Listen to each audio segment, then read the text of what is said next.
L'esprit de l'antéchrist. L'esprit contre lequel on doit lutter spirituellement est celui de l'antéchrist, opposant de Christ. C'est un esprit satanique. But de l'esprit de l'antéchrist: contrecarrer tout ce qui célèbre Jésus-Christ comme Seigneur, créer la division et la désunion au sein du corps du Christ, s'opposer à la vérité, à la sainteté, à la prière, à la parole de Dieu et à la véritable adoration, étendre l'idolâtrie et l'occultisme, égarer le peuple et à le conduire en enfer plutôt qu'au ciel. Activité de l'esprit de l'antéchrist. En résumé, Jean chapitre 10, verset 10. Voler, tuer et détruire.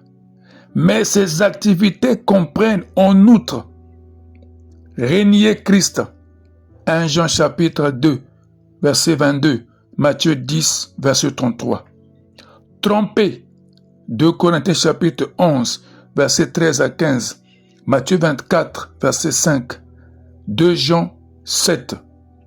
Favoriser l'apparition des faux prophètes et des faux enseignants. Jérémie chapitre 2, verset 8. Jérémie chapitre 5, verset 30 à 31. Sophonie 3, verset 4. 2 Pierre chapitre 2, verset 1. Faire la campagne du péché. Romains chapitre 1, verset 28 à 32. 2 Timothée chapitre 3, verset 1 à 5. Galates chapitre 5, verset 19 à 21. Faciliter la rétrogradation des croyants. Matthieu chapitre 24, verset 12. Romains 2, verset 4. Faire descendre l'obscurité sur l'Église, la famille, la nation et le peuple. Ésaïe chapitre 25, verset 7. L'esprit qui insuffle la désobéissance est l'esprit de l'antéchrist. Favoriser l'illégalité, la violence, l'oppression sur la terre et dans le gouvernement. Répandre la méchanceté et se manifester dans la sorcellerie et dans l'esprit marin. Œuvrer par le mensonge et la fausse propagande. Après chapitre 13, verset 5. Et enfin, l'esprit d'apparat. 1 Samuel chapitre 13, verset 1 à 3. Ceux qui contribuent à promouvoir l'antéchrist. L'absence de leadership spirituel.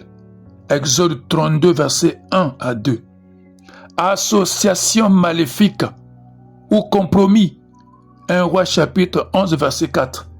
Absence de sentinelles spirituelles ou encore les intercesseurs. Ézéchiel 22, verset 30. Absence de perspicacité spirituelle. Jean chapitre 6, verset 63 à 66. Et l'amour pour le monde. 2 Timothée chapitre 4, verset 10. Exemple des activités de l'antéchrist. 1 Samuel chapitre 17, verset 38 à 51. L'esprit qui œuvre en Goliath est l'esprit de l'antéchrist. Goliath s'oppose et lance un défi au nom du Seigneur. Fier, arrogant et vantard, il se dresse contre le peuple de Dieu. Goliath a utilisé l'arme de la chair. Pourquoi David a-t-il pu battre Goliath? David connaissait Dieu et avait de bonnes relations avec lui. Il se souciait de la condition du peuple de Dieu. Il vit la bataille comme étant celle du Seigneur. Il dépendait absolument de Dieu. Il tirait sa force de Dieu. Il était rempli de l'Esprit de Dieu et donc apte au combat. Et David prononçait des paroles prophétiques.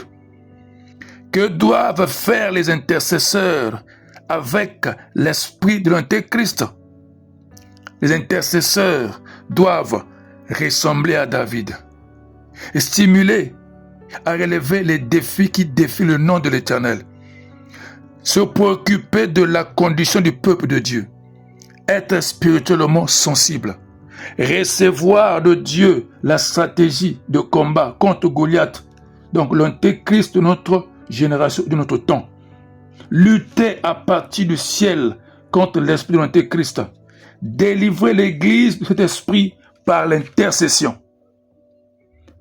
Comment combattre l'esprit de l'antéchrist? Se consacrer sincèrement à Dieu et être fermement scellé dans le Saint-Esprit. Vous remettre à la vérité de Dieu. Demandez à Dieu force et stratégie. Demandez l'onction pour combattre l'illégalité et la méchanceté.